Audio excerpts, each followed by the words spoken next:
నువ్వెన్ని విష ప్రయోగాలు చేసినా, నువ్వెంత బరి తెగించినా, నా భర్తని లొంగ తీసుకోవాలని ప్రయత్నం చేసినా ఆయన గుణంలో ఎప్పటికీ రాముడేనే.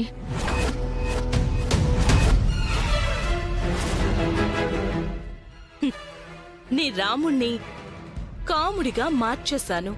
ఇదిగో చూస్తున్నావుగా.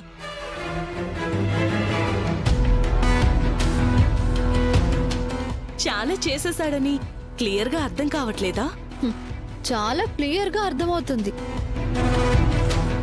నీకు నువ్వే బొట్టు చెరిపేసుకుని, పువ్వులు నలిపేసుకుని, చీర వదులు చేసుకుంటే ఆయన నన్ను వదిలేసినట్టు, నీతో కలిసి కాపురం చేసినట్టు నీకు నువ్వే క్రియేట్ చేయగలవు. కానీ